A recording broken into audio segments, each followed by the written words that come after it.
प्रिय विद्यार्थियों, आप सभी का हमारे इस YouTube चैनल के अंदर स्वागत है। आज हम एक्टिव पैसिव वॉइस के जो टॉपिक पीछे रह गए थे उसके बारे में हम अध्ययन है वो करेंगे। प्रेजेंट का मैंने एक्टिव पैसिव वॉइस करवा लिए थे, आपको पास्ट के करवा लिए थे, और आज हम फ्यूचर इंडेफिनिट टेंस का एक्टिव पैसिव वॉइस के बारे में पढ़ेंगे। तो फ्यूचर जो इंडेफिनिट टेंस होता है उसकी पहले मैं टेंस के रूल्स आपको बता देता हूँ। उसकी पहचान होती है हिंदी के वाक्यों के अंत में गा, गी, गे, गो इत्यादि आते हैं, और इसका जो नियम होता है कि कर्ता आई और बी के साथ में सेल हेल्पिंग वर्ब का प्रयोग होता है, अन्य कर्ताओं के साथ में विल हेल्पिंग वर्ब का प्रयोग होता है, और उनकी क्रिया की फर्स्ट फॉर्म है वो इस टेंस में आती है। ये इसका यहाँ तक का जो रूल मैंने लिखाया ये इस फ्यूचर इंडेफिनिट टेंस का रूल है। तो फ्यूचर इंडेफिनिट टेंस को अगर हम पैसिव वॉइस में बदलेंगे तो will be shall be plus third form का प्रयोग है। तो विद्यार्थियों देखिए, ये टेंस का नियम मैंने ऊपर लिख दिया, ये पैसिव वॉइस का नियम है। अब आपके सामने ये उदाहरण दिए हुए 1, 2, 3। मैंने आपको पहले ही बताया था कि सब्जेक्ट, ऑब्जेक्ट और वर्ब 3 चीजों का ध्यान रखना है। ये सब्जेक्ट हो गया, ये हेल्पिंग वर्ब है, इसके जस्ट बाद में एमबी होगी, एमबी के जस्ट बाद में मैंने आपको बताया ऑब्जेक्ट हो गया। ये फर्स्ट ऑब्जेक्ट है, ये सेकंड ऑब्जेक्ट है। हमारे को फर्स्ट ऑब्जेक्ट देखना है जो एमबी के जस्ट बाद में है वो होता है। इसमें ये करता है, ये हेल्पिंग वर्ब है, ये एमबी है और ये ऑब्जेक्ट है। ये ऑब्जेक्ट हो गया, ये एमबी होगी, ये हेल्पिंग वर्ब हो गई और ये सब्जेक्ट हो गया।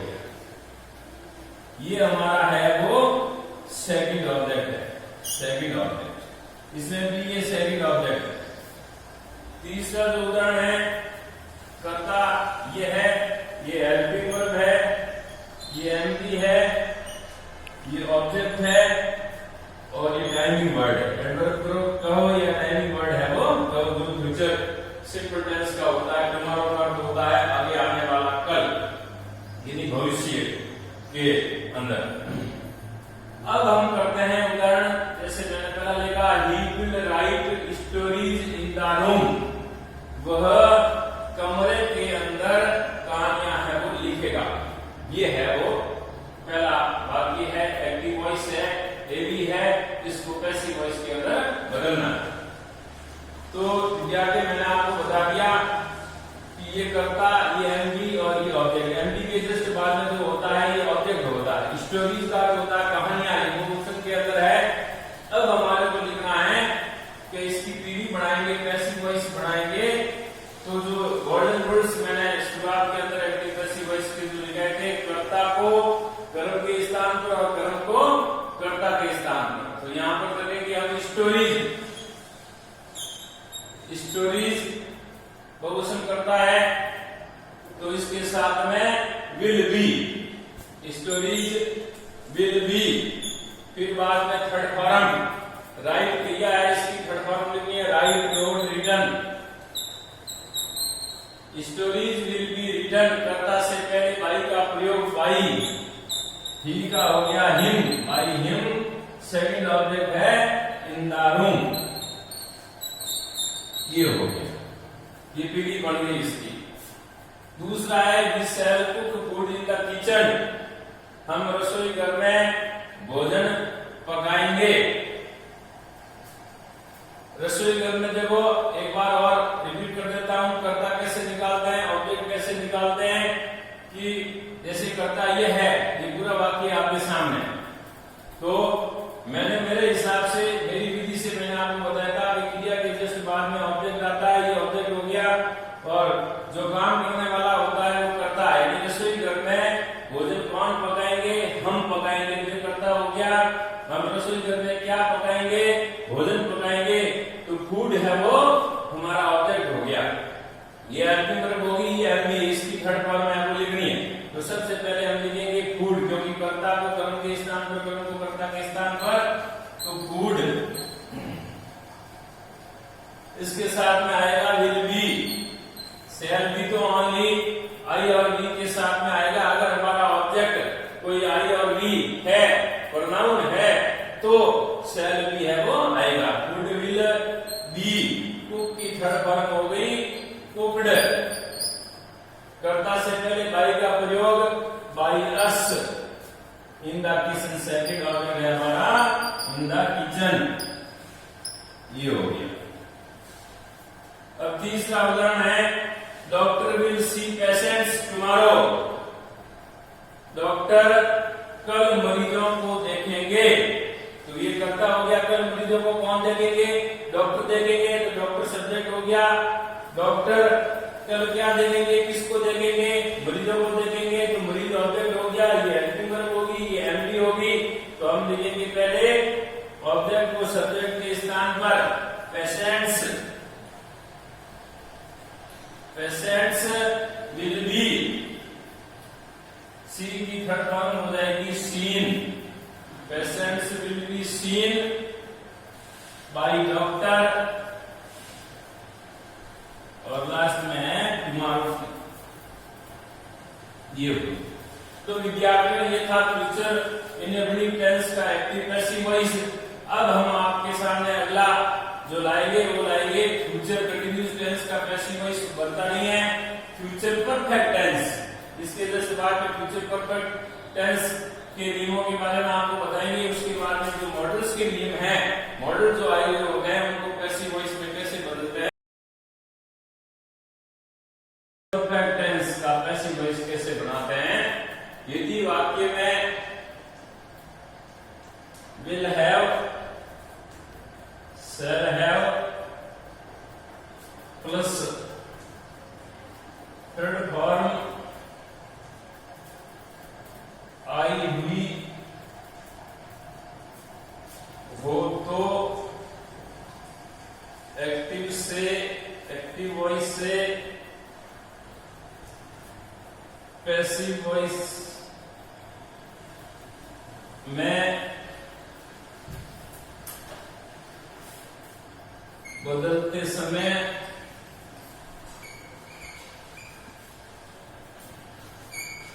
will have been, shall have been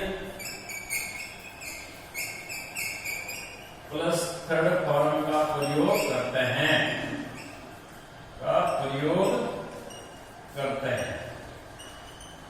ये नियम था विद्यार्थियों फ्यूचर परफेक्ट टेंस का नियम है। हिंदी के वाक्यों में इसकी पहचान जो होती है, चुका होगा, चुकी होगी, चुके होंगे इत्यादि आते हैं। और उसका जो नियम होता है वो होता है will have, shall have, helping verb होती है और मुख्य क्रिया की थर्ड फॉर्म है वो आती है। तो इसको वापस पैसिव वॉइस में बदलते हैं। तो will have been, shall have been plus third form का प्रयोग है वो करते हैं। इसमें एक सुविधा ये दी हुई होगी कि थर्ड फॉर्म इसमें दी हुई होगी। जैसे एग्जाम्पल,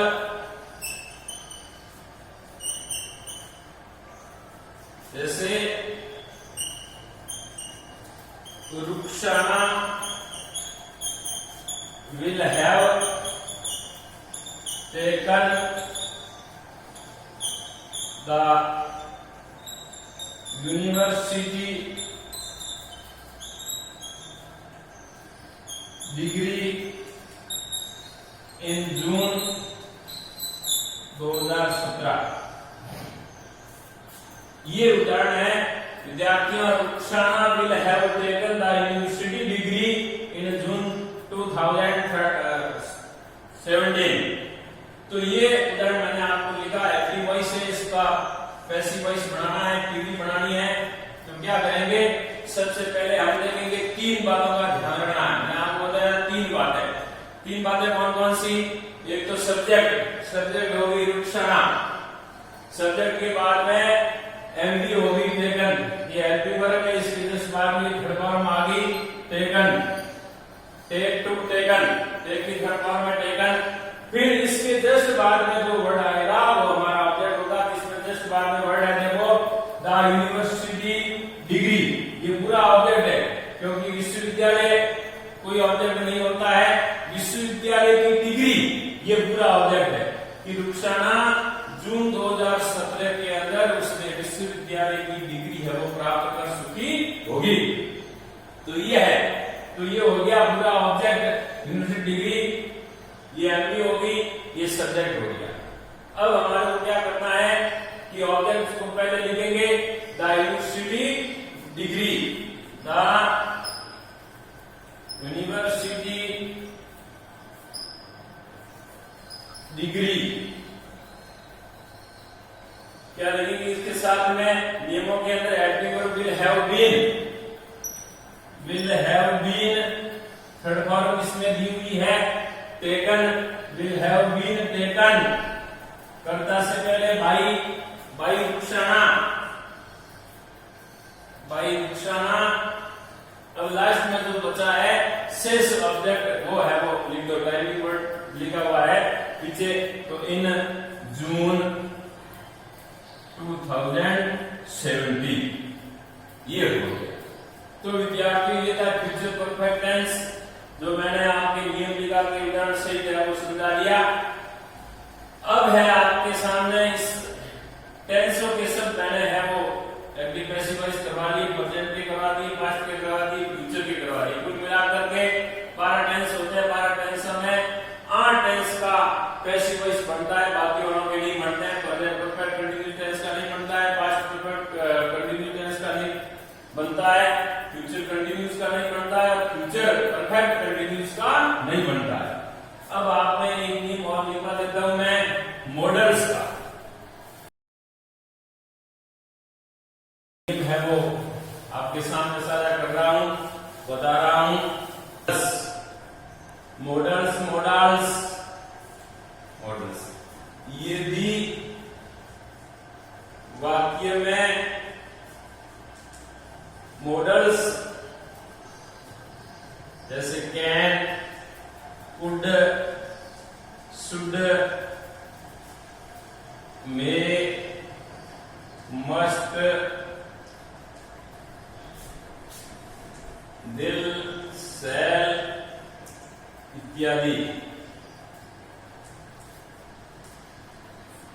इत्यादि हो तो एक्टिव वॉइस से पैसिव वॉइस में बदलते समय model plus be plus third form का प्रयोग करते हैं,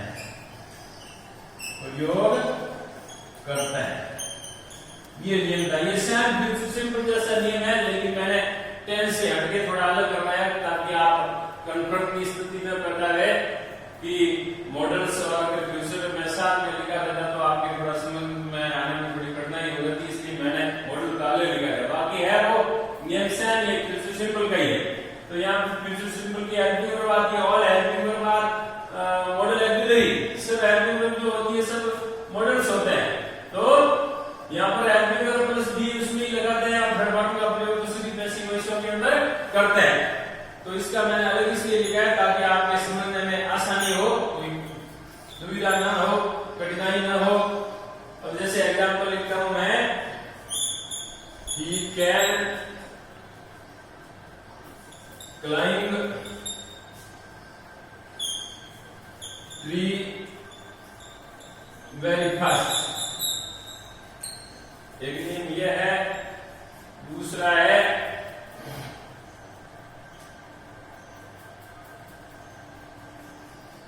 I shall buy a new car। ये हो गया। दो उदाहरण आपके सामने देखो, पहला he can climb tree very fast, दूसरा I shall buy a new car। कर्ता मॉडल फर्स्ट फॉर्म और ये हमारा हो गया ऑब्जेक्ट, ठीक है।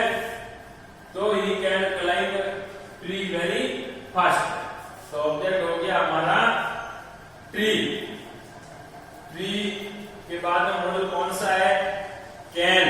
कैन के बाद में हम बी का प्रयोग कर देंगे, क्योंकि model plus be plus third form हो जाएगी क्लाइंब्ड। फिर कर्ता से पहले बाई, बी का हो गया हिम, फिर हो गया वेरी फास्ट, ये हो।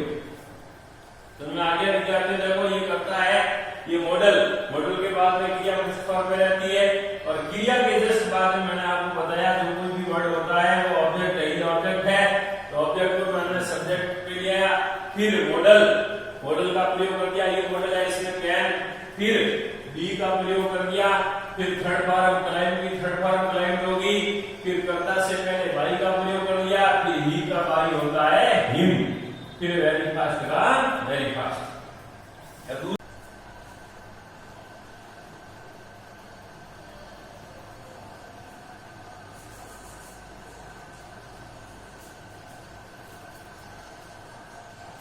ये उदाहरण, he will buy a new car, ये कर्ता, ये मॉडल, ये फर्स्ट फॉर्म, ये ऑब्जेक्ट हो गया। वापिस देख लो, ये ऑब्जेक्ट है, ये एमबी है, ये मॉडल है, और ये सब्जेक्ट है।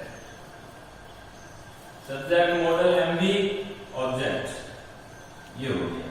तो सबसे पहले हम लिखेंगे object, a new car, model है विल, साथ में बी, थर्ड फॉर्म हो जाएगी बाई की बॉट,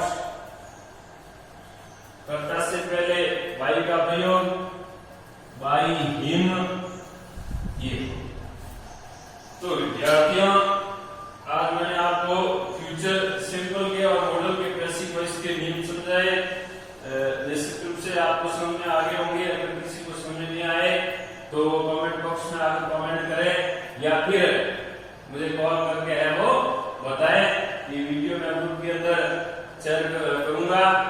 आप इस मेरे YouTube चैनल को लाइक करें, शेयर करें और सब्सक्राइब करें, और आने वाला जो वीडियो होगा वो होगा या तो एक्टिव वॉइस के इंपरेटिव सेंटेंसेस करवाऊंगा, या फिर जो करेक्ट फॉर्म के जो नियम से बचे हैं उनको करवाऊंगा, या फिर छोटी क्लासों के लिए सबके साथ आने के लिए कोई एक नया टॉपिक है वो आपको मैंने मेरे आगे आने वाले वीडियो के अंदर मैं है वो आपके सामने शेयर करूंगा।